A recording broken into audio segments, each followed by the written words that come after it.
Bonjour, nous abordons la période de la persécution grecque, dont l'apogée advient en l'an 167 à 164 avant Jésus-Christ.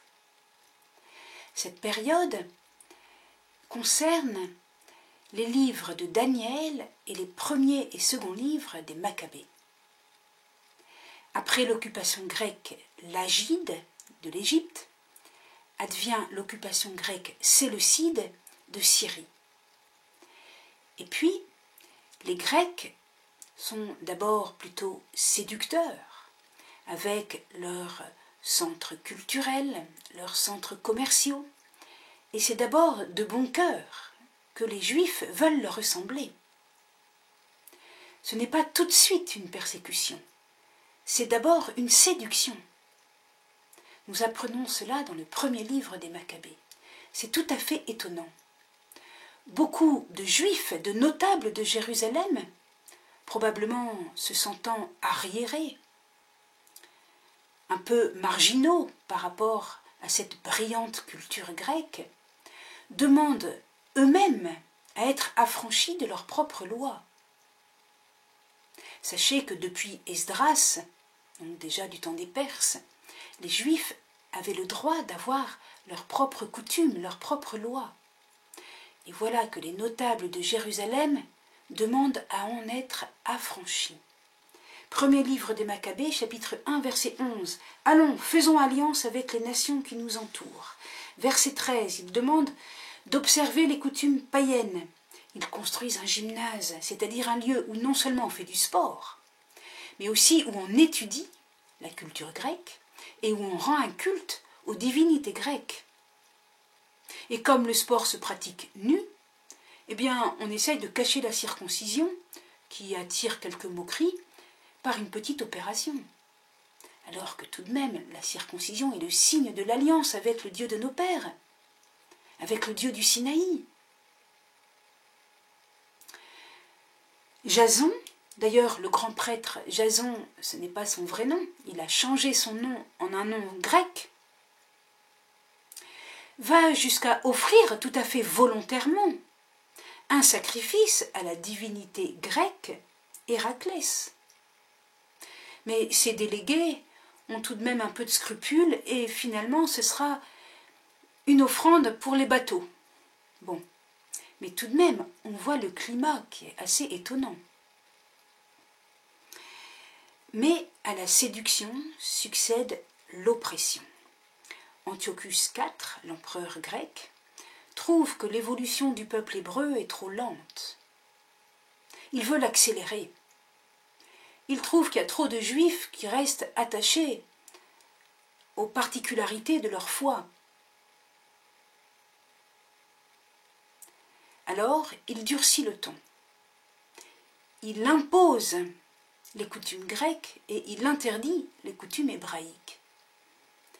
Alors, il commence par nommer un nouveau grand prêtre, Ménélas, qui n'est pas descendant de Sadoc ni d'Aaron. Quant au grand prêtre légitime, Onias III, il l'exile à Antioche et là, il est exécuté. Ensuite, il écrase les troubles à Jérusalem, il pénètre dans le temple, il cherche à interdire les coutumes juives, et il impose le culte de Dionysos et les sacrifices à Zeus. Deuxième livre des Maccabées, chapitre 6. Il installe dans le temple ce que le livre de Daniel appelle l'abomination de la désolation. Daniel, chapitre 9, verset 27 aussi, chapitre 11 et chapitre 12. Pendant 3 ans, Daniel va dire, pendant une demi-semaine d'année, une semaine d'année 7 ans, une demi-semaine 3 ans et demi. Cette persécution prend la forme donc d'un syncrétisme. Au début, ce n'est pas tout de suite quelque chose de sanglant, non. C'est simplement, il s'impose de plus en plus par la force. L'abomination de la désolation, qu'est-ce que c'est? C'est un syncrétisme. L'autel de Yahvé, l'autel de Dieu, va recevoir probablement une petite plaquette, Zeus, et on va superposer le culte de Zeus au culte de Adonai, du Seigneur. Excusez-moi quand je prononce le nom du tétragramme, que les Juifs, justement à cette époque, commencent à ne plus prononcer. Voyez-vous, ça avance de façon insidieuse. L'abomination de la désolation procède par superposition du paganisme sur la vraie foi. On ajoute.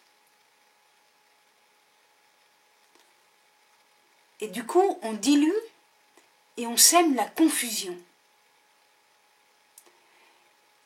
La religion devient confuse. Il y a un melting pot. Et en même temps, les gens commencent à avoir des idées qui mélangent tout. Et on perd l'alliance avec Dieu. Alors, les meilleurs des Juifs, au moment de l'abomination de la désolation, quand ils voient la confusion, où l'on superpose la religion grecque à la religion juive, ils entrent en résistance. C'est la famille des Maccabées, Mattathias, et ensuite Judas Maccabée. Ne confondez pas Judas Maccabée avec Judas, l'apôtre qui a trahi Jésus. Et ne confondez pas non plus Maccabée avec le sens que ce mot a pris dans l'argot, c'est-à-dire cadavre. Non, c'était leur nom de famille, tout simplement. Dites, si vous voulez, les martyrs d'Israël. Voilà. Donc, dans ce contexte, il y a le prophète Daniel. Que fait le prophète Daniel? Il encourage cette résistance. Il annonce le royaume de Dieu. Il a des songes. Et donc, Daniel, c'est le prophète qui va accompagner la résistance des Maccabées. C'est pourquoi, dans un même enseignement, nous voyons Daniel et puis les 2 livres des Maccabées. Le livre de Daniel. Daniel est un prénom qui signifie « Dieu est mon juge ». Autrement dit, il faut vivre sous le regard de Dieu. Et le livre de Daniel est un livre de consolation. Il annonce le règne de Dieu.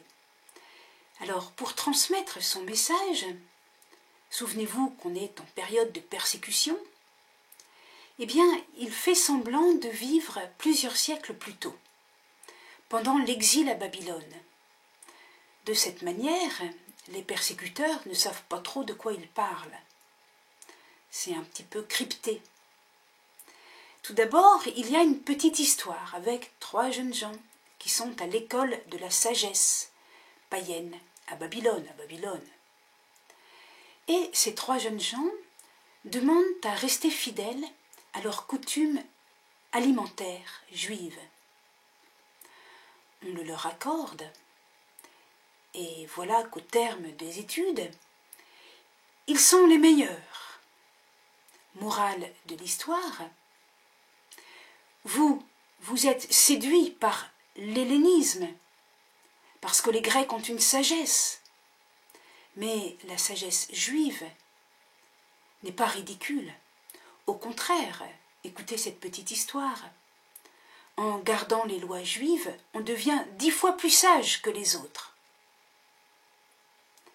Voilà pour le premier chapitre. Le deuxième chapitre, Daniel, qui est un sage, interprète les chiffres, les songes, les symboles. Il interprète le songe de Nabuchodonosor. Il y a, je vais simplifier, il y a une statue composite avec la tête d'or, et puis les pieds qui sont un mélange d'argile et de fer. Et puis il y a une pierre qui est toute seule détachée de la montagne et qui renverse cette statue, qui devient toute disloquée, et la pierre devient une grande montagne. Alors, la signification est assez simple, c'est qu'après les empires successifs, dont le premier est comme de l'or, et puis ensuite ça va en se dégradant jusqu'au fer et l'argile, les empires successifs vont à leur ruine. Ils sont éphémères. Mais la pierre qu'aucune main n'a détachée de la montagne devient une grande montagne, c'est-à-dire le royaume de Dieu sera éternel. La venue du règne de Dieu est certaine, mais elle ne vient pas comme l'achèvement d'une lente montée. Non, au contraire, elle vient comme un retournement des choses. Ensuite, Daniel voit la folie de Nabuchodonosor, sa déchéance, et puis sa conversion au règne de Dieu. Daniel 4. Il voit la vanité de Balthazar, Daniel 5. Il est sauvé de la persécution de Darius, Daniel 6. Autrement dit, ses lecteurs reconnaissent l'histoire d'Israël.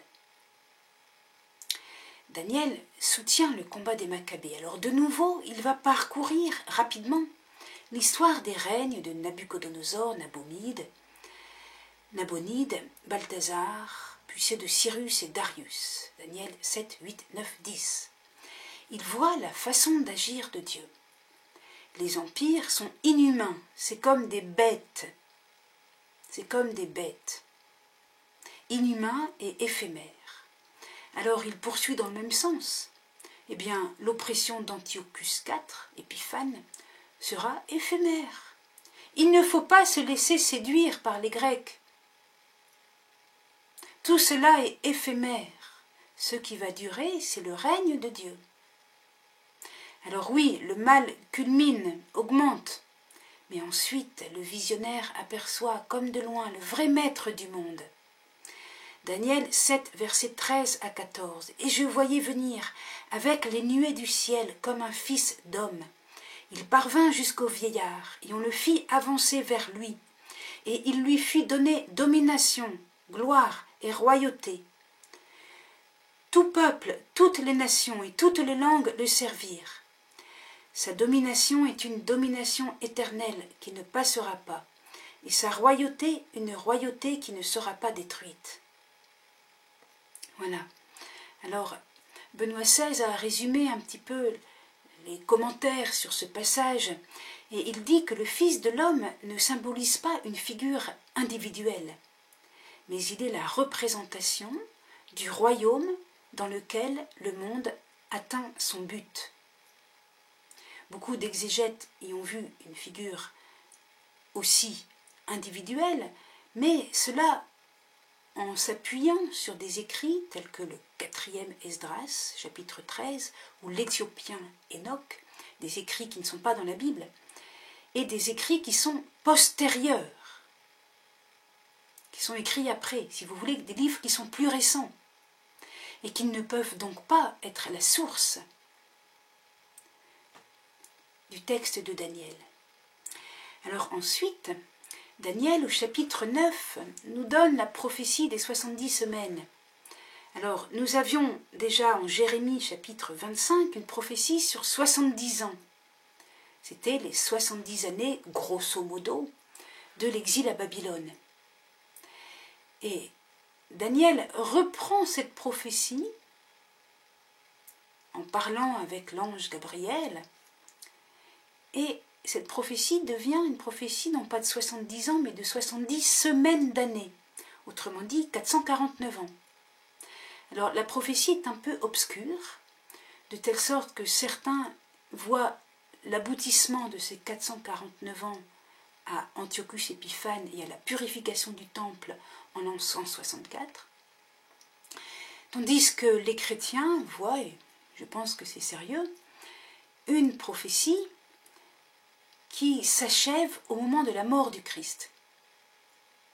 Et ça ne va pas vous étonner, les Juifs font une exégèse du même texte avec un calcul qui s'achève au moment de la chute du temple de Jérusalem.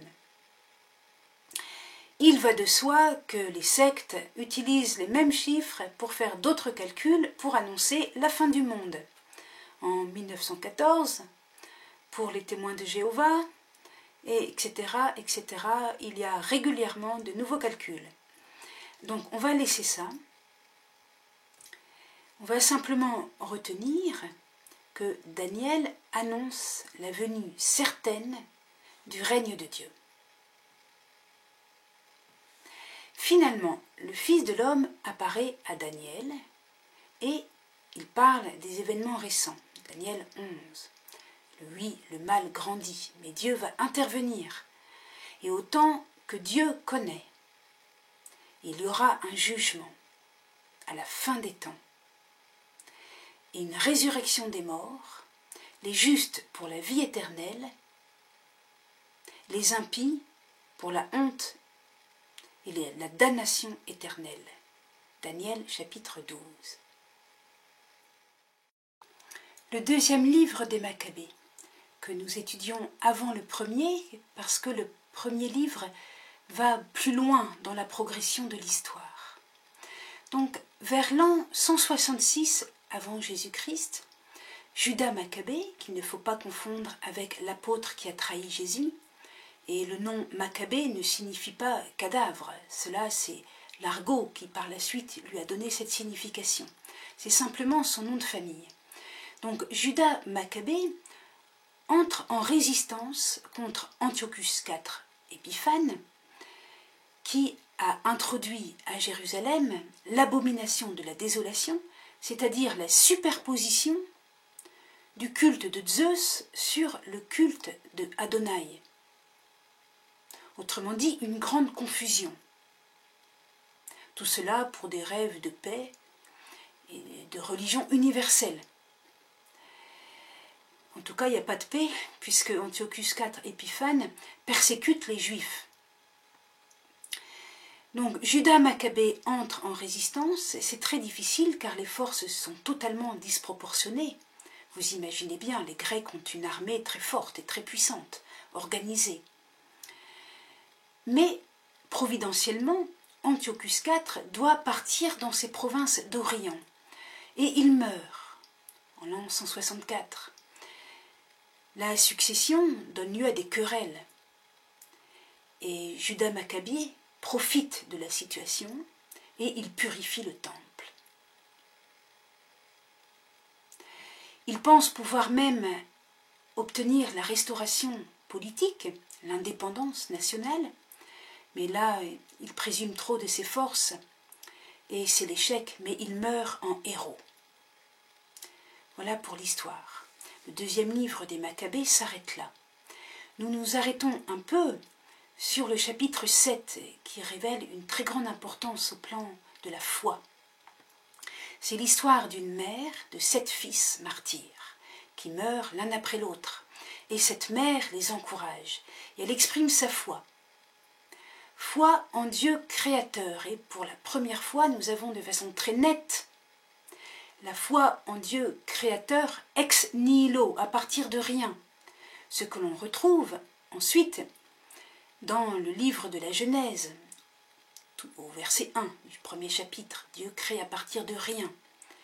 Mais au début, ce même livre de la Genèse disait Dieu crée à partir du tohu bohu, à partir du chaos. Il y a une évolution sémantique sur ce verset. Et la période à laquelle on a compris que Dieu crée à partir de rien, eh bien c'est cette période-là. Et cette mère des Maccabées exprime aussi que sa foi en Dieu créateur l'a conduit à reconnaître que ses fils ont été créés par Dieu quand ils étaient embryons dans le sein de leur mère. C'est Dieu qui les a formés. Dieu créateur à partir de rien, Dieu procréateur, on pourrait dire. Dieu qui crée l'être humain, corps et esprit. Et puis, la mère des Maccabées exprime sa foi en la résurrection. Elle encourage ses fils en leur disant que Dieu a préparé pour eux une récompense, la vie éternelle par la résurrection. Il y a aussi l'attitude spirituelle du dernier des fils, qui est absolument magnifique, car il prie pour son bourreau, afin qu'il se convertisse et qu'ils croient dans le vrai Dieu, le Dieu de l'Alliance, le Dieu d'amour, et non pas les idoles, le Dieu bon. Alors, cette souffrance du martyr, le dernier martyr de cette mère, rejoint celle du serviteur souffrant, qui lui aussi avait une souffrance rédemptrice pour justifier les multitudes. C'est un peu le prolongement. Dans le premier livre des Maccabées, nous avons le récit des intrigues qui vont suivre. Alors tout d'abord, il y a Jonathan, qui est établi grand prêtre par le roi grec, c'est alors le roi Alexandre Balas. Jonathan établi grand prêtre en l'an 152. Et puis ensuite, il y a Simon, qui obtient l'exemption financière. C'est intéressant, ça, c'est presque une autonomie politique. De l'an 134 à l'an 104. Et ensuite, un petit-fils de Simon, Alexandre Janet, qui est non seulement grand prêtre, mais roi. Nous avons une collusion du sacerdoce et de la royauté, ce qui va poser des problèmes. C'est la dynastie des Asmonéens. Pourquoi Asmonéens? Parce que c'est le nom du grand-père de Judas Maccabée qui s'appelait Asmoné. Donc Alexandre Janet de l'an 103 à l'an 76 avant Jésus-Christ. Les pharisiens, à cette époque-là, qui d'ailleurs croient à la résurrection, comme Daniel et comme la mère des 7 fils martyrs du 2e livre des Maccabées, ne vont pas supporter que Alexandre Janet soit à la fois grand prêtre et roi. Pour eux, il usurpe la royauté de David et il opère une confusion qui n'est pas supportable. Alors, ils entrent en résistance. Ils critiquent ouvertement les Asmonéens. Mais Alexandre Janet ne tolère pas leurs critiques et leurs suspicions. Il s'ensuit une guerre civile où 800 pharisiens vont être crucifiés. C'est seulement avec la reine Alexandra, donc de l'année 76 à 67, qu'il va y avoir une œuvre de paix et de réconciliation nationale. Alors qu'est-ce qu'elle va faire? Eh bien, elle va introduire les pharisiens au Sanhédrin. Jusqu'alors, le Sanhédrin rassemblait les grands prêtres et les grandes familles de notables de Jérusalem. Désormais, il y aura un 3e ordre, celui des scribes. Et les scribes sont tous, à ce moment-là, des pharisiens. Voilà l'essentiel du premier livre des Maccabées. Cohérence de la révélation. Tout d'abord, le petit Daniel est un sage qui montre que la fidélité à l'alliance rend 10 fois plus sage que la compromission avec la sagesse païenne et le désir d'être au goût du jour par l'hellénisation. Jésus bénit le Père d'avoir caché ces choses aux sages et aux savants et de l'avoir révélé aux tout petits. Matthieu chapitre 11, versets 25 à 27. Il y a là une cohérence, c'est-à-dire que les sages aux yeux du monde ne voient pas l'avènement du royaume de Dieu, tandis que ceux qui sont petits peuvent avoir la connaissance intime du mystère de Dieu, et avec la simplicité de leur cœur, ils y ont accès. Deuxièmement, Daniel a désigné le Fils de l'homme. Jésus a repris cette appellation. Et cette appellation, nous avons vu que c'est le royaume. Daniel chapitre 7. Jésus veut de nous, avec lui, faire un. Nous incorporer en lui et nous emporter dans sa résurrection. Il nous transforme en une humanité nouvelle, mais en lui. Et cela dès maintenant et dans l'éternité. 3e point.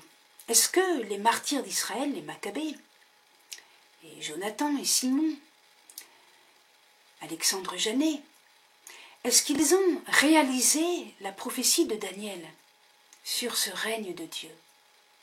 Non, bien sûr que non. Ils n'ont pas réalisé ni un règne éternel, ni un règne universel, ni un règne transcendant. Mais au temps de Jésus, il y avait encore des disciples pour espérer, comme Simon et Alexandre Janet, une restauration de la royauté davidique. 4e point. Quand les Maccabées ont purifié le temple en l'an 164 avant Jésus-Christ, l'abomination de la désolation appartient désormais au passé. Et cependant, Jésus l'annonce encore pour le futur. Je lis Matthieu, chapitre 24. « Lors donc que vous verrez l'abomination de la désolation dont a parlé le prophète Daniel installée dans le lieu saint, que le lecteur comprenne. » Alors Jésus continue et dit « Fuyez, car il va s'en suivre une grande tribulation. » Ainsi donc, cette abomination de la désolation, qui signifiait une confusion religieuse par superposition du culte, à l'époque du culte de Zeus, sur le culte du vrai Dieu, mais faites l'actualisation, superposez le culte des idoles modernes sur le culte du vrai Dieu. On voit bien ce que ça peut être. Et Jésus avertit à ce moment-là, fuyez, car va venir une grande tribulation. Daniel avait vu un tribunal et des livres ouverts. Daniel chapitre 7 verset 10. Le Fils de l'homme qui vient comme juge eschatologique. Jésus donc, quand il reprend l'appellation Fils de l'homme, se désigne comme juge des derniers temps. Daniel annonçait la résurrection en ces termes, Daniel 12 verset 2. Ils s'éveilleront, les uns pour la vie éternelle, les autres pour l'opprobre, pour l'horreur éternelle. Et Jésus dit, Matthieu 25, verset 46, « Et ils s'en iront, ceux-ci à une peine éternelle, et les justes à une vie éternelle. » Ensuite, le 2e livre des Maccabées nous montre une mer de martyrs. Or, la période récente, la période actuelle, est une période de martyrs, plus encore de martyrs proportionnellement parlant qu'au début de l'Église. Tant de mères de martyrs, tant de mères de martyrs. La destinée de ces mères est douloureuse et en même temps glorieuse. Marie, en tant que mère d'un martyr, qui est le Verbe de Dieu, partage la souffrance de ses mères. Elle les éclaire avec la bénédiction céleste, dans la foi en Dieu qui récompensera le martyr en lui donnant la vie au-delà de la mort. On peut dire aussi de ce 7e chapitre du 2e livre des Maccabées que Marie encourage toutes les mères en leur disant que l'embryon qu'elle porte est le fruit de l'acte créateur de Dieu. Cela aussi fait partie de l'actualisation. Enfin, le 1er livre des Maccabées évoque la dynastie des Asmonéens, à partir d'Alexandre Janet, avec cette confusion entre le rôle sacerdotal et le rôle royal. C'est jamais totalement dépassé. Vous savez qu'à l'époque médiévale, l'Église a connu ce problème, avec des rois ou des empereurs qui se mêlaient de nommer les évêques et même les papes, et l'Église qui essayait de reprendre son indépendance, et inversement parfois. Donc cette question délicate de l'union entre le roi et le sacerdoce, car le roi se réfère au Seigneur dont il veut accomplir la volonté et les commandements. Mais ce n'est pas une confusion. Cette délicate question parcourt tous les siècles de l'Église. Je voudrais rappeler, dans la période moderne, la République théocratique de Calvin, le calvinisme, à Genève, entre 1541 et 1564. On pourrait évoquer aussi la théocratie des Mormons dans l'Utah au XIXe siècle, etc. Merci.